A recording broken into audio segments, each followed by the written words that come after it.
espada e bom escudo. Com seu poder defende os seus em todo transe agudo. Com fúria pertinaz persegue Satanás, com artimanhas tais e astúcias tão cruéis, que iguais não há na terra. A nossa força nada faz, estamos impedidos, mas nosso Deus socorro traz e somos protegidos. Defende-nos, Jesus, o que venceu na cruz, Senhor dos altos céus, e sendo o próprio Deus, triunfa na batalha. Se nos quisessem devorar, demônios não contados não nos podiam assustar, nem somos derrotados. O grande acusador dos servos do Senhor já condenado está, vencido cairá por uma só palavra. Sim, que a palavra ficará, sabemos com certeza, e nada nos assustará. Com Cristo por defesa, se temos de perder os filhos, bens, mulher, embora a vida vá, por nós Jesus está, e dá-nos a seu reino.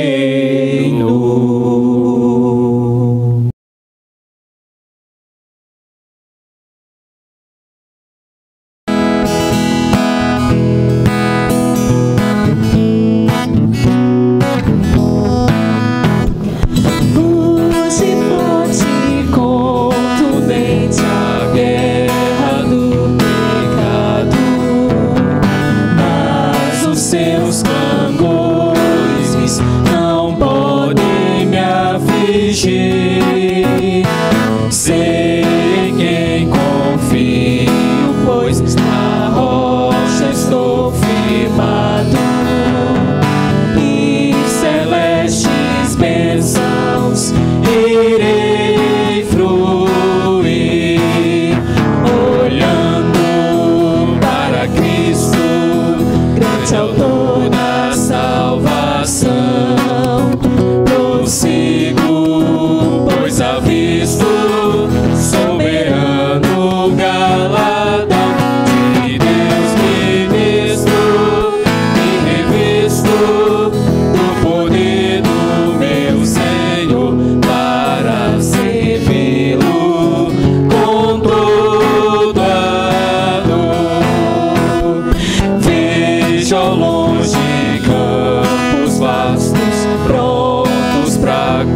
eleita. Multidões sem luz, sem Deus, aguardam salvação. Vem, ó Deus, desperta o amor da geração eleita.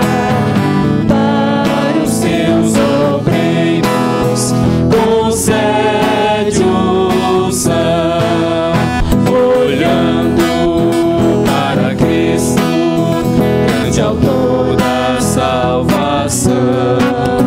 Prossigo, pois avisto soberano galardão de Deus, ministro e revisto do poder do meu Senhor, para servi-lo com todo amor, desprezando deste mundo as sedas ardilosas. Volto meu olhar pra cruz de quem me resgatou. Dele tenho na alma então as bênçãos muito gloriosas. E feliz com Cristo, cantando vou, olhando para Cristo, grande autor da salvação.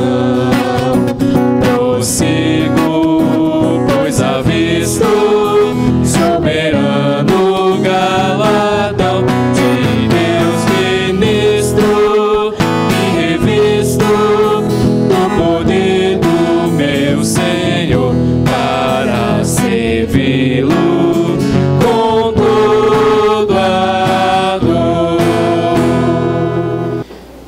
Vamos colocar de pé em reverência à palavra de Deus?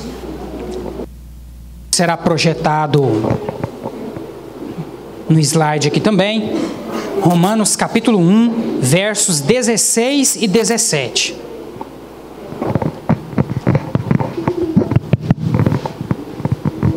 Se você está próximo de alguém que está sem a Bíblia, compartilhe a sua Bíblia com essa pessoa, principalmente as pessoas que estão lá mais ao fundo, que às vezes não conseguem enxergar o texto aqui no Data Show. Romanos capítulo 1, versos 16 e 17. Hoje nós estamos em um culto especial, celebrando a Deus pelos 500 anos da Reforma Protestante, completados no último dia 31 de outubro de 2017. Romanos capítulo 1, versos 16 e 17.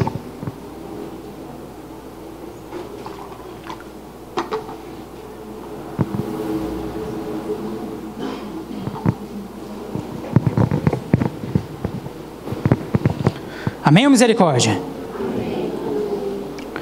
A palavra de Deus nos diz assim: pois não me envergonho do Evangelho, porque é o poder de Deus para a salvação de todo aquele que crê, primeiro do judeu e também do grego, visto que a justiça de Deus se revela no Evangelho de fé em fé, como está escrito: o justo viverá pela fé. Como eu disse, no último dia 31 de outubro de 2017, um evento importantíssimo, meus irmãos, na história do cristianismo, completou 500 anos. Esse movimento, meus amados, é conhecido aí nos círculos de história como a Reforma Protestante. E desse movimento, meus amados, inúmeros irmãos, inúmeros servos de Cristo foram levantados em regiões diferentes do continente europeu para pregar, para protestar contra os inúmeros abusos, as inúmeras discrepâncias existentes entre a vida religiosa prática e o ensino das Sagradas Escrituras. Nós temos aqui então nesse slide, meus irmãos, esse cartaz que diz: quando tudo parecia perdido, um homem lê à luz de velas: o justo viverá pela fé. O texto que nós acabamos de ler da carta do apóstolo Paulo aos Romanos, capítulo 1, versos 16 e 17. Homens, meus irmãos, como John Hus, John Wycliffe, Jerônimo Savonarola, Martinho Lutero, Zwinglio, Guilherme Farel, João Calvino, John Knox e outros tantos que entenderam que a verdade era mais importante que a própria existência. E isso, meus irmãos, de fato é verdade. Ao se levantar contra a igreja que até então estava constituída naquela época, esses homens colocaram em risco a sua própria vida. A sua própria vida. Não puderam mais, uma vez que haviam enxergado a verdade das Escrituras, compactuar com os erros doutrinários práticos que estavam sendo ensinados por uma igreja completamente caída, num período, meus irmãos, que é conhecido na história como a Idade das Trevas, para que os irmãos então tenham noção de em que ponto que se encontrava a fé cristã e a religiosidade cristã por meio do catolicismo romano naquela época. Pode passar o próximo slide, mano. O que foi a Reforma Protestante, meus irmãos? Foi um movimento cristão culminado no início do século XVII e tinha como objetivo a reforma da Igreja Católica Romana em diversos aspectos doutrinários considerados contrários ao ensino das Escrituras Sagradas. A princípio, então, meus irmãos, o intuito dos reformadores levantados por Deus não era fundar uma nova igreja, não era constituir uma nova denominação cristã. Como o próprio nome diz, meus irmãos, Reforma Protestante, o intuito desses homens que perceberam que a prática da igreja estava completamente contrária ao ensino das Escrituras, o intuito desses homens era promover uma reforma, era fazer com que a igreja voltasse novamente para as Escrituras Sagradas e não fundar uma nova denominação. Mas enfim, meus amados, nós sabemos que isso não foi possível, porque ao invés de reconhecer a necessidade de mudança e de reforma, a liderança em peso do catolicismo romano há 500 anos atrás preferiu continuar com seus usos e costumes, preferiu continuar com as suas tradições, preferiu continuar com seus erros doutrinários. E estes homens, então, foram em sua maioria excomungados da igreja e tiveram, então, que por força dos acontecimentos e da situação, iniciar, então, novas denominações cristãs que permanecem vivas até os dias de hoje. Continuando aqui o texto, meus irmãos.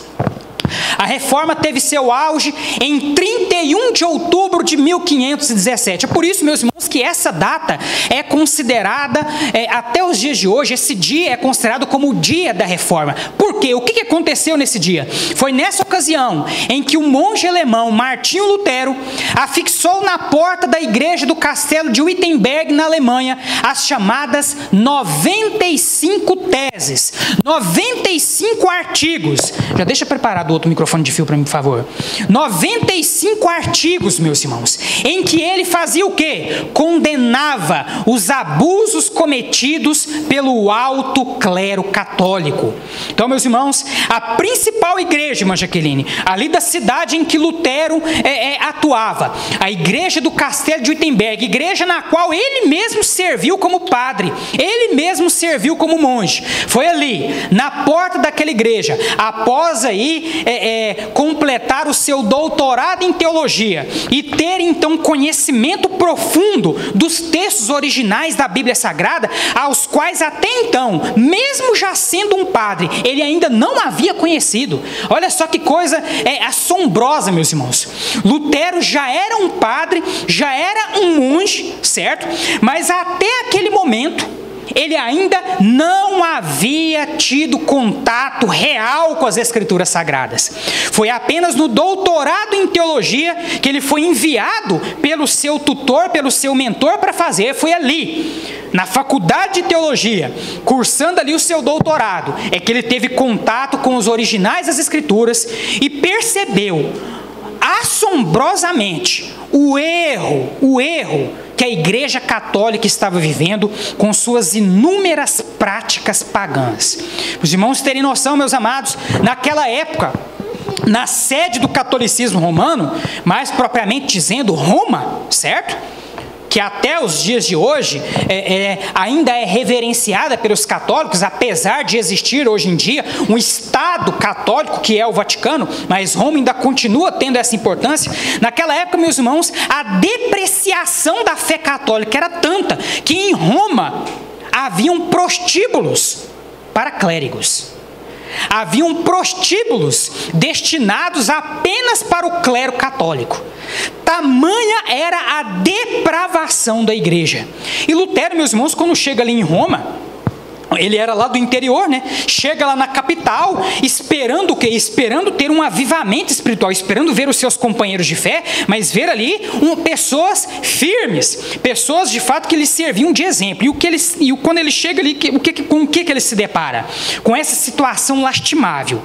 Coisas que de certa forma ele já percebia no interior de onde ele veio, na Alemanha, agora ele percebe de modo evidente, na sede do catolicismo, essa depravação total por parte da fé cristã, na época, a fé cristã católica apostólica romana. Certo, meus irmãos? Então, Lutero, após ter esse contato com as Escrituras, Lutero, após ler este texto, meus irmãos, interessante que foi justamente a leitura deste texto, meus irmãos, desse texto, especificamente o versículo 17, a frase, o justo viverá pela fé. Ao ler esta frase, Lutero então entende inequivocamente o erro que até então ele estava vivendo enquanto cristão.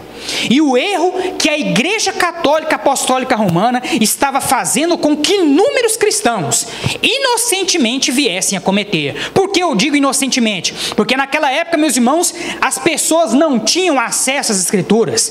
As missas eram celebradas de costas pelos seus clérigos e em latim.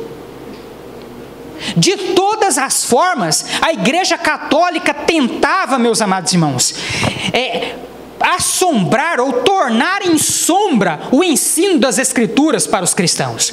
Em outras palavras, eles ensinavam para as pessoas aquilo que na verdade era do seu interesse, certo? E arrecadavam muito com isso. Lutero, então, meus irmãos, após ter esse contato com as Escrituras, publica as suas 95 teses e, num ato de coragem extrema, ele pega as suas 95 teses, vai lá na porta da igreja do castelo de Wittenberg, afixa essas 95 teses ali na porta. As igrejas naquela época, meus irmãos, eram locais muito frequentados, até porque o que se conhecia de cristianismo na época era a Igreja Católica Romana. E a grande maioria das pessoas eram católicas romanas. Então a aglomeração das pessoas em torno das igrejas era enorme. E todos que passavam ali pela igreja em Wittenberg puderam ver então as 95 teses de Lutero.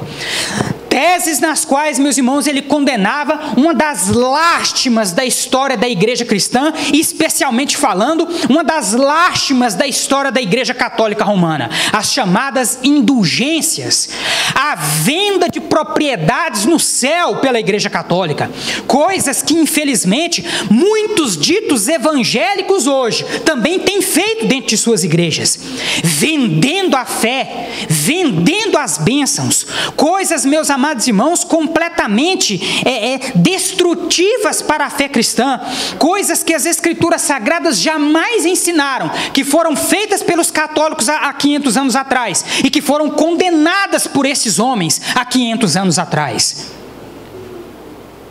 Nenhuma bênção pode ser comprada, muito menos a salvação. Não há nada que você possa fazer cobrando dinheiro. Não sei se os irmãos já assistiram aquele filme Lutero. Se você não assistiu, assista, porque aquele filme é um retrato cinematográfico de tudo isso que eu estou aqui dizendo. A situação, meus irmãos, da fé católica daquela época era de fato tão lastimável que havia ali uma escadaria na maioria das cidades importantes para o catolicismo, na maioria das igrejas, haviam ali escadarias para se chegar até lá. Aqui no Brasil nós encontramos muitas igrejas católicas dessa forma, certo? E nessa época das indulgências, o que os sacerdotes católicos chegavam ao cúmulo de fazer? Posicionavam lá os cobradores, os chamados indulgenciadores, esse aqui já é um termo que eu estou utilizando aqui, viu, meus irmãos? Posicionavam eles lá em cima das escadarias, e aquelas pessoas que colocavam a sua fé naquilo e acreditando na palavra e no ensino desses falsos pregadores, subiam muitas vezes de joelhos até chegar lá em cima. E chegando lá diante dos homens, falavam para eles o seu pedido de oração, e esses homens diziam: coloca tanto aqui dentro da caixinha, reza tanto e tanto, que você livrará a alma do seu parente do purgatório, que você livrará a alma do seu parente do inferno, que você fará isso, que você fará aquilo, enfim. Vendia-se bênçãos, vendia-se até a retirada de uma pessoa do inferno. Olha só que coisa interessante, certo?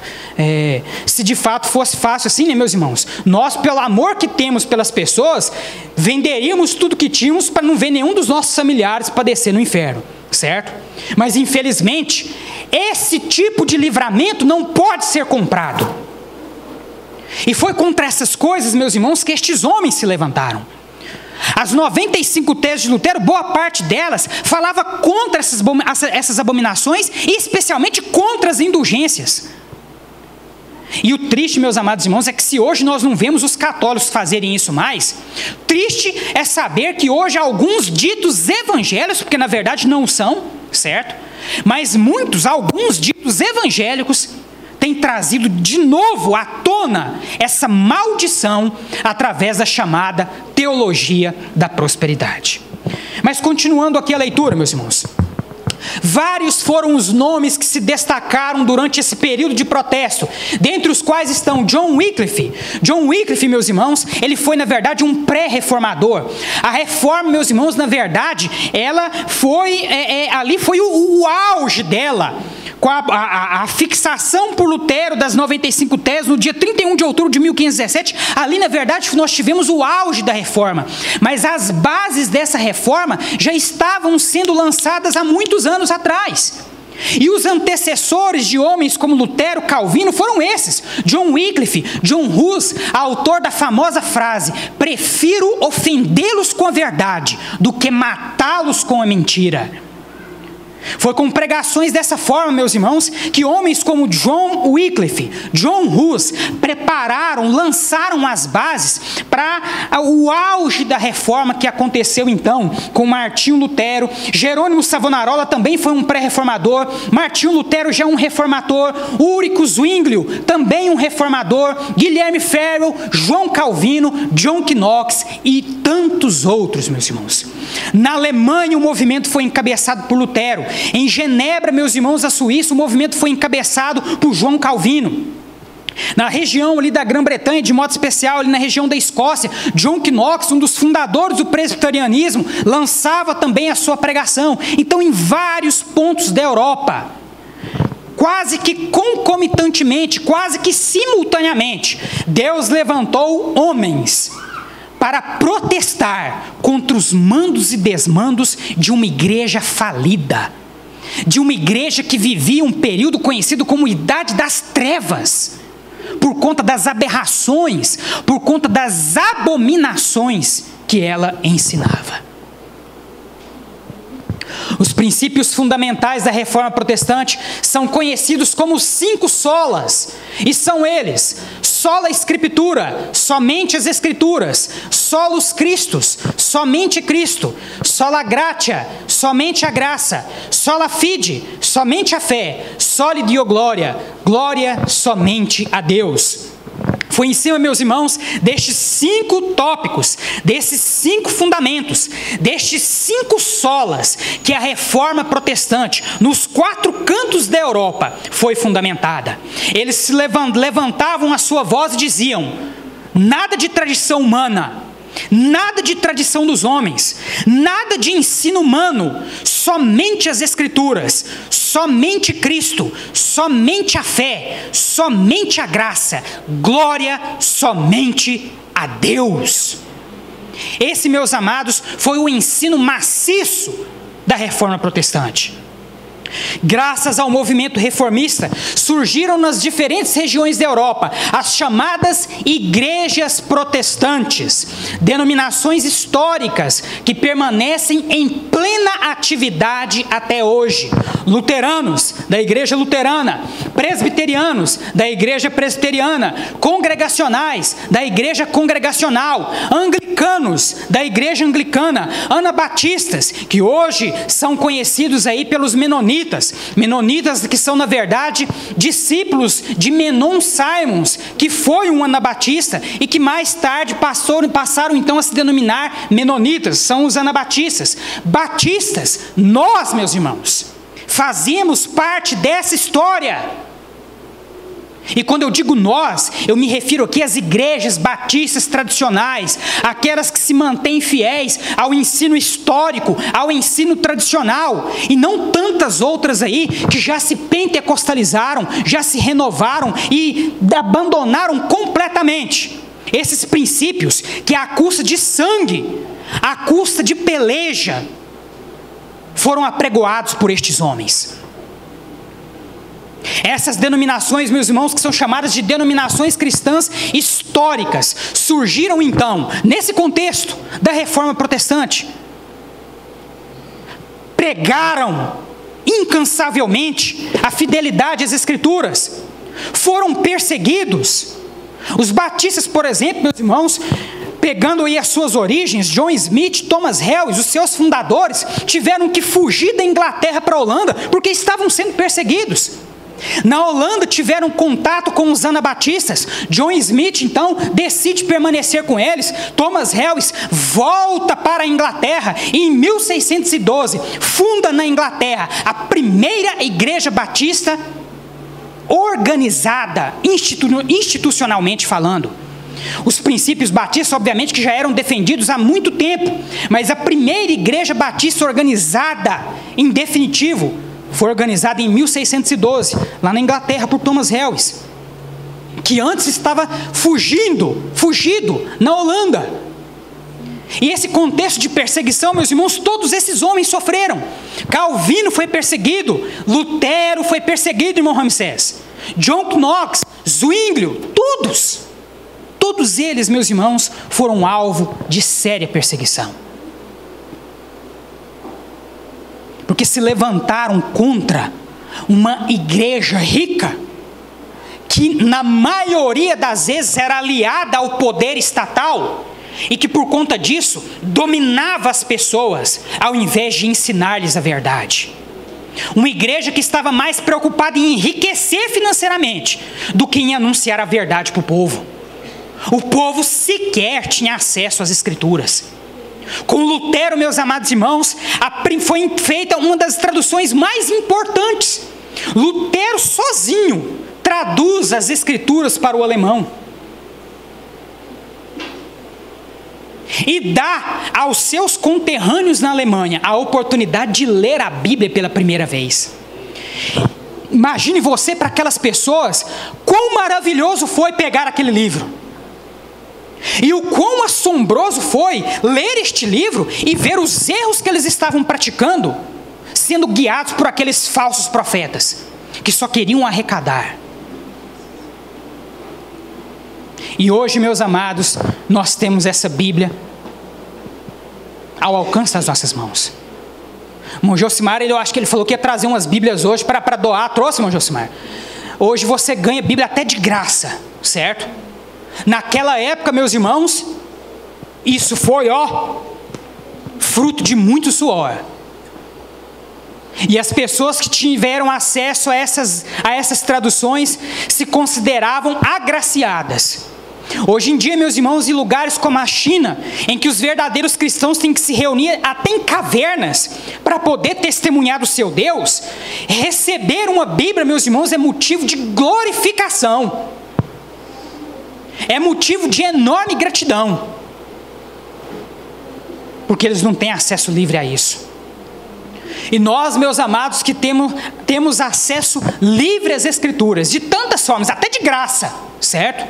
Hoje em dia, no celular, você pode carregar a sua Bíblia. Está aqui, não me envergonho do Evangelho, porque é o poder de Deus para a salvação de todo aquele que crê, primeiro do judeu, depois do grego, porque no Evangelho é revelada a justiça de Deus, uma justiça que do princípio ao fim é pela fé, como está escrito, o justo viverá pela fé. Está aqui, na minha mão, no meu celular.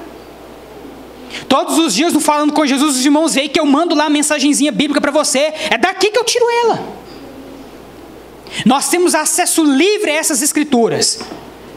E muitas vezes, nós não valorizamos isso. Nos esquecemos do preço que esses homens tiveram que pagar para que hoje ela pudesse chegar nas nossas mãos.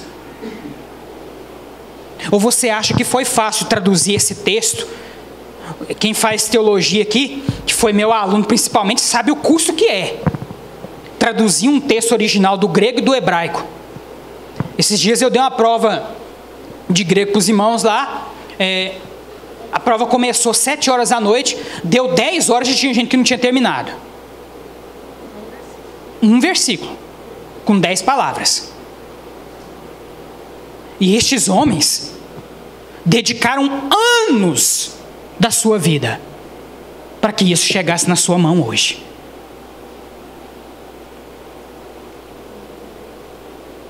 Hoje, meus amados, nós estamos aqui reunidos para celebrar a Deus pelos 500 anos da Reforma Protestante.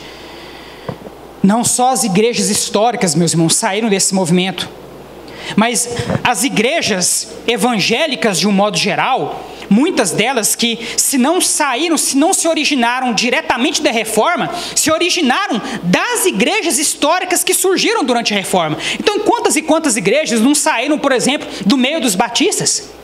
Quantas e quantas igrejas não saíram do presbiterianismo, do luteranismo? Certo? E tudo isso, meus irmãos, graças a toda essa liberdade de pensamento, toda essa liberdade para se estudar as Escrituras, tudo fruto do trabalho árduo destes homens há 500 anos atrás. Feito esse apanhado histórico, meus irmãos, eu quero me concentrar com vocês nesse momento, nesse texto maravilhoso, que fez com que Lutero acordasse para a verdade. Romanos capítulo 1, verso 16 e 17. O versículo 16, meus irmãos, nos diz assim: pois não me envergonho do Evangelho, porque é o poder de Deus para a salvação de todo aquele que crê, primeiro do judeu e também do grego. Meus irmãos, quando o apóstolo Paulo disse isso, meus amados, há 2000 anos atrás, ele disse isso com propriedade. Há 2000 anos atrás, meus irmãos, assumir eu sou um cristão era pagar um preço de passar vergonha. Vamos pegar, por exemplo, o exemplo do próprio Jesus. Olha ao que Jesus teve que ser submetido para se manter fiel à missão que o Pai lhe deu. Jesus, meus irmãos, teve que suportar uma das penas mais duras e vergonhosas da história. Você imagina o que é você carregar a haste de uma cruz por um percurso quilométrico? Chegando lá, você, além de ter ali recebido uma coroa de espinhos na sua cabeça, tudo isso depois de ter sido flagelado, chicoteado por inúmeras vezes, desse chicote ter dilacerado a sua pele, você então carrega uma haste de madeira por um percurso quilométrico. Chegando ali, você tem as suas vestes rasgadas e você é crucificado nu. Você tem noção do que é essa vergonha? Para um romano, meus amados, há 2000 anos atrás, não havia maior vergonha do que uma pessoa ser pregada numa cruz. E Jesus se submeteu a isso. E os discípulos dele não ficaram atrás. A história nos relata, meus irmãos, que o apóstolo Pedro, a exemplo do próprio Jesus, também foi crucificado. Só que ele ainda foi pior. Ele foi crucificado de cabeça para baixo. Estevão, meus irmãos, foi apedrejado até a morte. Quando Paulo então diz aqui, não me envergonho do Evangelho, ele diz isso em uma Edinete, porque ele sabia que para muitos falsos crentes na época dele, falar eu sou cristão era vergonha. Muitos se esconderam, porque não queriam ser envergonhados. Dizer, irmã Jaqueline, há 2000 anos atrás, eu sou cristão, era pagar o preço de ser envergonhado. Mas mesmo, preste atenção, mesmo sabendo dos riscos, mesmo sabendo da possibilidade de passar por toda essa vergonha, o apóstolo Paulo escreve para os romanos e diz: não me envergonho do Evangelho, porque eu sei que Ele é o poder de Deus para a salvação de todo aquele que nele crê.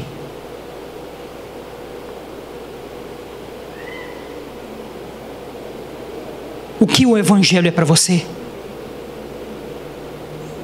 Você tem essa consciência que Paulo tinha? De que neste Evangelho, irmão Gesmar, você encontra o poder de Deus para a salvação de todo aquele que nele crê? Você tem consciência disso?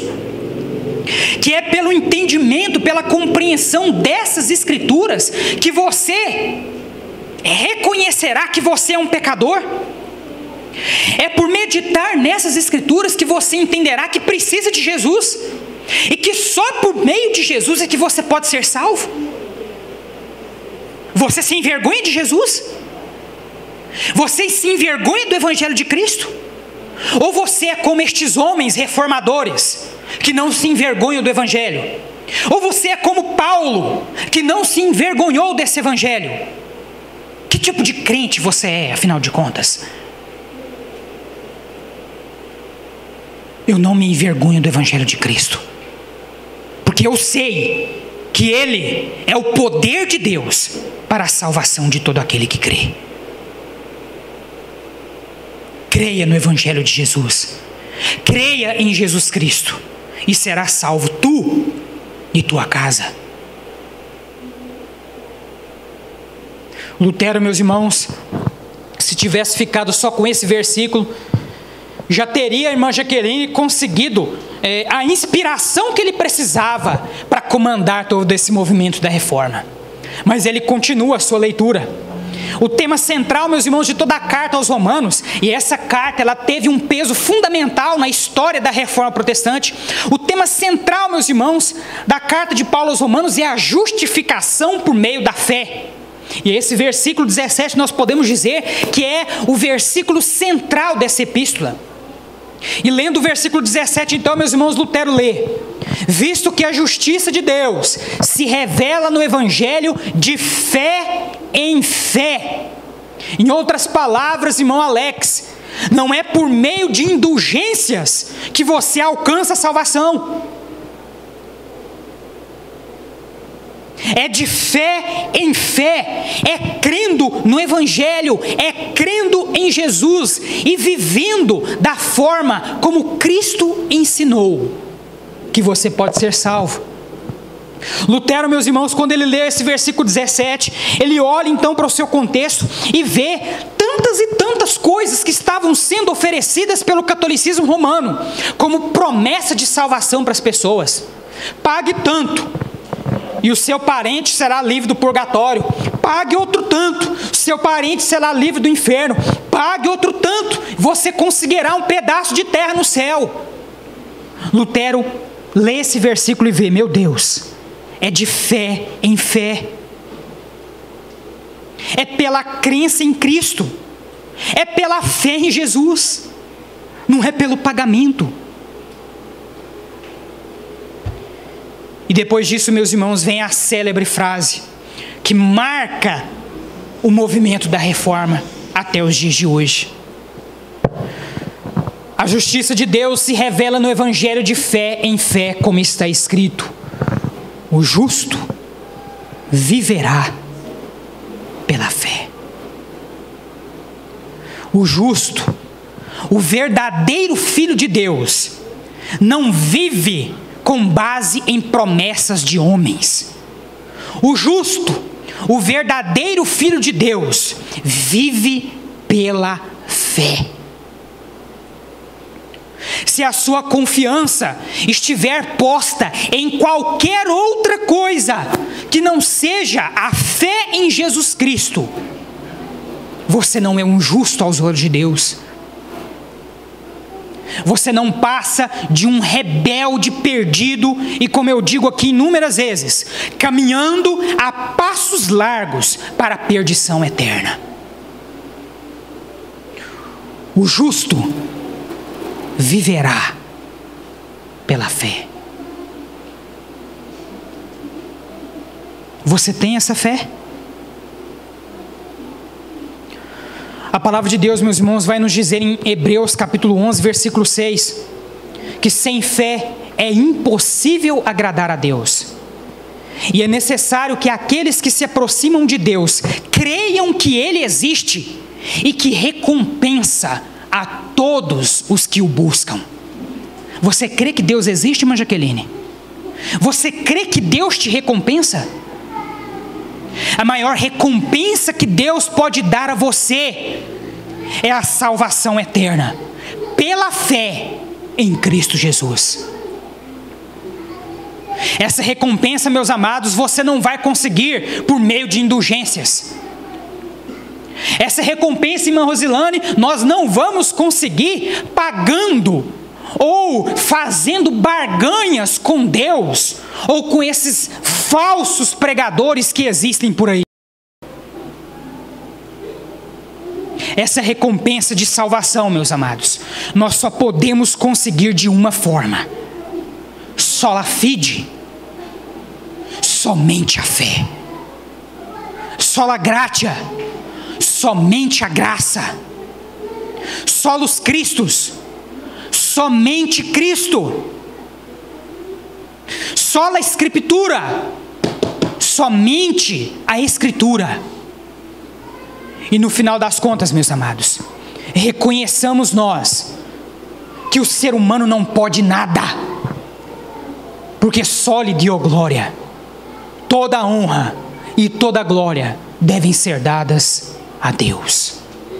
Se hoje, meus amados, nós podemos ser salvos da nossa pecaminosidade, não foi porque nós, seres humanos, fizemos alguma coisa de boa. Não foi porque nós buscamos a Deus. Foi porque Deus veio até nós. Tudo parte de Deus. Toda a honra é de Deus. Toda a glória é de Deus. Essa, meus irmãos, foi uma das bases da pregação reformada. E essa pregação, meus irmãos, continua ecoando até hoje. E pelo menos enquanto eu estiver nessa igreja, ela continuará aqui também sendo anunciada. Deus, meus amados, fez coisas maravilhosas por nós, e a mais maravilhosa delas foi a de enviar o seu Filho, para que todo aquele que nele crê não pereça, mas tenha a vida eterna. Creia em Jesus. Entrega o teu caminho ao Senhor, confie nele, e o mais ele fará. Jesus é o caminho, a verdade, a vida. Ninguém vai ao Pai a não ser por ele. O justo viverá pela fé. Se você é um justo e ainda não externou isso, se você é um justo, se essa palavra está falando ao seu coração, não perca mais tempo. Se você ainda não confessou publicamente que Jesus Cristo é o Senhor e Salvador da sua vida, se você ainda não vive pela fé como um verdadeiro justo, é chegada a hora de você se manifestar. A irmã Verônica vai colocar mais uma vez baixinho o hino Castelo Forte, meus irmãos, que nós ouvimos no início deste culto. E enquanto isso, você, que já é um justo, que vive pela fé, você vai fechar os seus olhos, vai curvar a sua cabeça e vai orar. Há muitas pessoas neste local que nós não conhecemos. Ore nesse instante. Interceda pela pessoa que está do seu lado. Há muitas pessoas nessa localidade que nós não conhecemos. Eu não conheço a vida de todos que aqui estão, mas de modo algum eu poderia encerrar este culto em que foi anunciado que o justo viverá pela fé. Eu não poderia encerrar este culto sem dar a você a oportunidade de dizer em alto e bom som: Senhor Jesus, eu entrego a minha vida em tuas mãos. Senhor Jesus, Se até então eu tenho vivido como se Deus não existisse, a partir de hoje, eu quero viver pela fé no teu santo nome.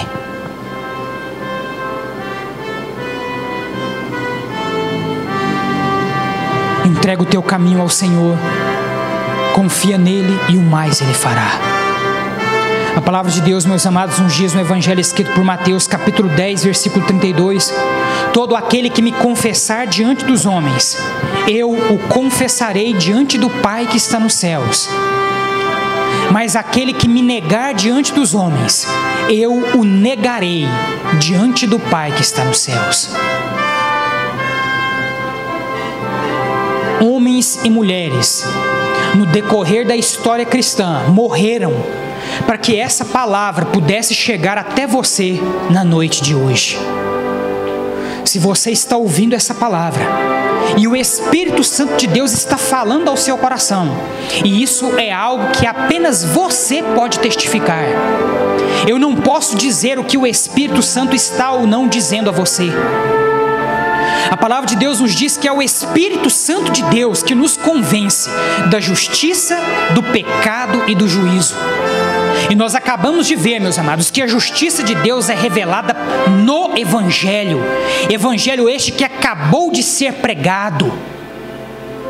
Com base também na história de tantos homens que há 500 anos atrás não se conformaram com os erros nos quais estavam inseridos, mas se levantaram corajosamente para dizer: somente as Escrituras, somente Cristo, somente a graça, somente a fé, glória somente a Deus.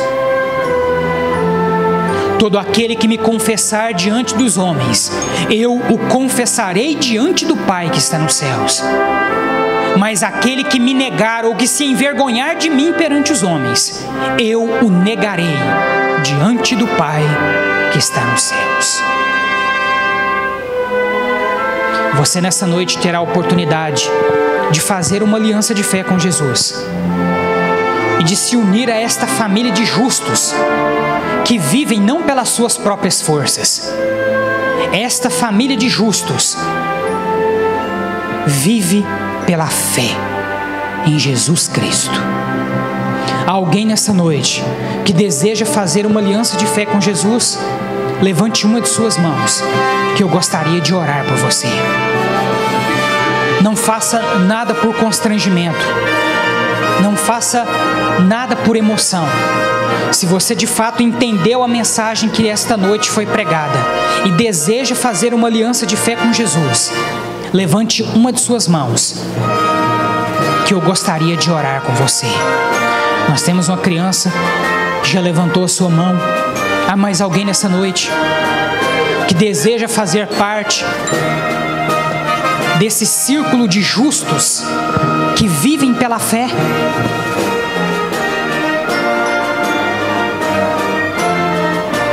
Se com tua boca confessares a Cristo como Senhor e em teu coração creres que Deus o ressuscitou dentre os mortos, então serás salvo.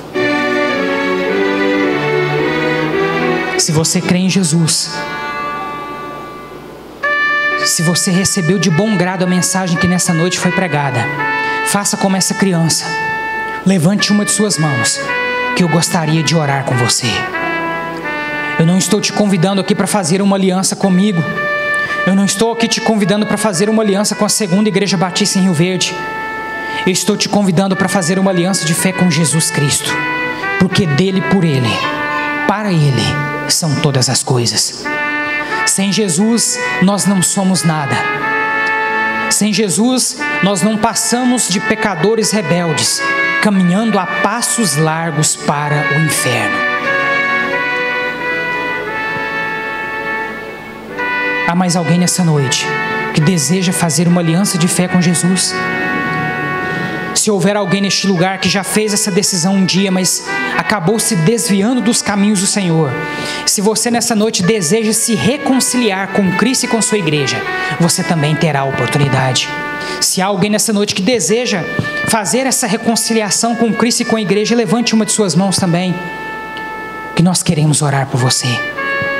Você que está nos acompanhando nessa mensagem em vídeo, Glória a Deus, pode abaixar a sua mão. Você que está nos acompanhando nessa mensagem em vídeo, se o Espírito Santo de Deus está falando a sua vida, e você então deseja entregar a sua vida nas mãos de Cristo e fazer com Ele uma aliança de fé, curve a sua cabeça no lugar em que você está. Fale com Jesus nesse momento, agradeça a Ele por essa oportunidade. Confesse os seus erros, confesse os seus pecados, entrega a sua vida nas mãos de Jesus, porque isso de fato é o melhor que você pode fazer. Há mais alguém aqui conosco que deseja fazer uma aliança de fé com Jesus? Um alto preço foi pago para que essa mensagem, para que essa palavra pudesse chegar até você nessa noite. Não se acovarde. Entrega o teu caminho ao Senhor, confie nele e o mais Ele fará. Encerrar o culto nessa noite cantando mais uma vez o hino Castelo Forte, de autoria do monge alemão Martinho Lutero, um dos precursores da Reforma Protestante. Hino 323 do cantor cristão Castelo Forte.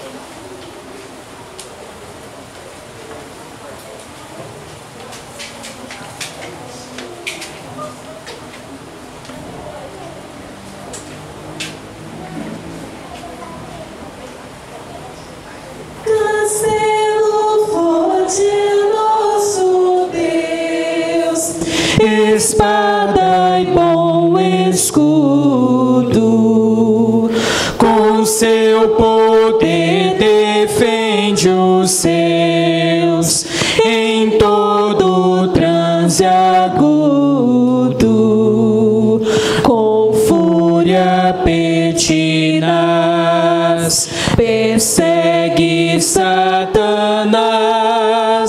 com artimanhas tais e astúcias tão cruéis, que iguais não há na terra. A nossa força nada faz, estamos impedidos, mas nosso Deus socorro traz e somos protegidos. Defende-nos, Jesus, o que venceu na cruz, Senhor dos altos céus, e sendo o próprio Deus, triunfa na batalha. Se nos quisessem devorar, demônios não contados não nos podiam assustar, nem somos derrotados. O grande acusador dos servos do Senhor já condenado está, vencido cairá por uma só palavra. Meus irmãos, vamos todos juntos cantar essa última estrofe, sem o microfone, só as vozes, para a gente encerrar este hino. Sim, que a palavra ficará, sabemos com certeza, e nada nos assustará, com Cristo por defesa. Se temos de perder os filhos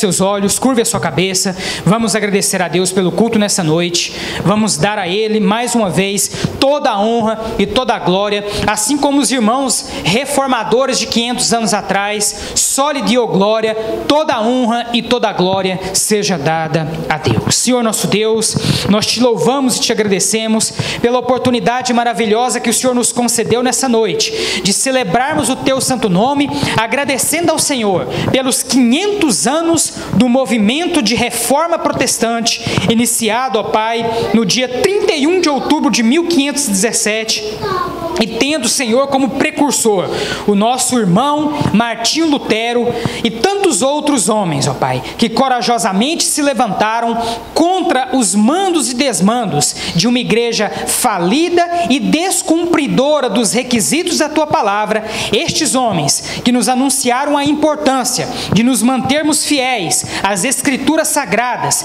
de nos mantermos firmes na fé, na graça, no nome de Jesus Cristo, e de darmos, ó Pai, toda a honra e toda a glória somente a Deus. Obrigado, Senhor, por este culto, e que o Teu Espírito Santo possa completar no coração de cada um de nós a mensagem que nessa noite foi pregada. Que o Senhor possa agora nos levar de volta aos nossos lares em paz e em segurança. Que o Senhor possa conceder a cada um de nós uma noite de paz e de descanso e uma excelente semana para a honra e para a glória do Teu santo nome.